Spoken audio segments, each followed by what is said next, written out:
Hello, my name is Veronica.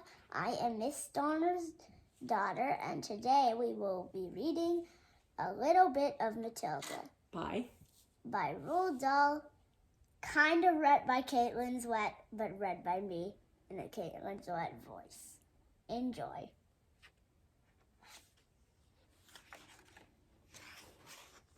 The reader of books.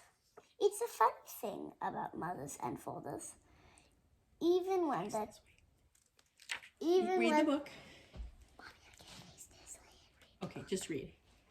Even when their child is the most disgusting little blister you could ever imagine, they still think he or she is wonderful. There's nothing really wrong about this. It's the way of the world. It's only when the parents begin telling us about the brilliance of their own child, their revolting offspring, that they start shouting, "Bring us a basin, we're going to be sick."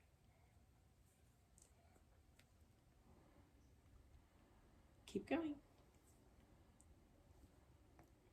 I need help finding it. Bring us a basin, we're going to be sick. That's that first page, so look at where you are. There are all the parents with their children. Okay, school teachers. School teachers have to suffer a lot, but they get their own backs when the time comes to write this end of school reports. Your son, Maximilian, I would write, is a total washout. I hope you have a family business you can kick him into, because he sure as heck won't get a job anywhere else. I might even... Mommy! I might even delve deeper into natural history and say it is a curious truth that grasshoppers have their hearing organs in the sides of their abdomen. Your daughter Vanessa, judging by what she's learned this term, has no hearing organs at all. I might even delve deeper into natural history and write and say, the periodical cicada spends 6 years as a grub and no less than 6 days as a free creature of sunlight and air. I do not believe that is possible, but okay. You need help finding where you are? For sunlight and air. Your son, William, has spent 6 years as a grub in this school, and we are still waiting for him to emerge from the chrysalis. A particular poisonous little girl might sting me into saying, Fiona has the same glacial beauty as an iceberg, but unlike the iceberg, she has absolutely nothing below the surface. I think I would enjoy writing end-of-term reports. But enough of that. We must get on with the story.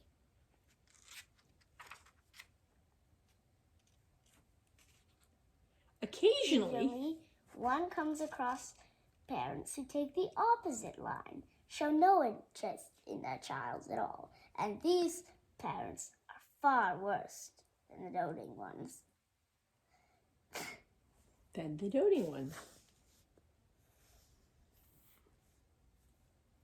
Mr.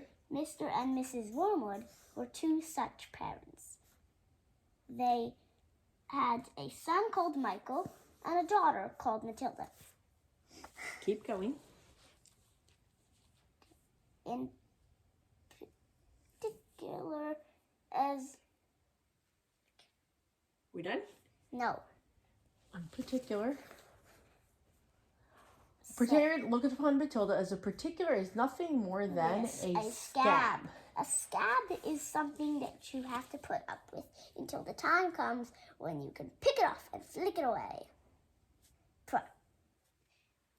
Matilda's parents looked enormously to the time when they could pick their little daughter up and flick her away, preferably into the next county or even further.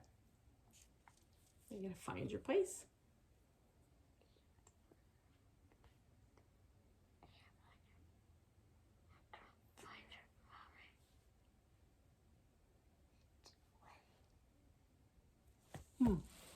Next county, preferably the next county, or even further than that. It is bad enough and when parents treat ordinary children as though they were scabs and bunions. But it becomes a lot worse when the child in question is extraordinary. And by that, I mean sensitive and brilliant. Sensitive and brilliant. Matilda was both of these things. But above all, she was brilliant. Her mind was so quick to learning that her mind was so quick was so nimble. She was so quick to learn that her ability really should have been to the most obvious to the most doting of parents. It's been obvious to even the most half-witted of parents. But Mr. and Mrs. Wormwood were both wrapped up so almost in their own silly lies that Maya had to call us in the middle of the thing.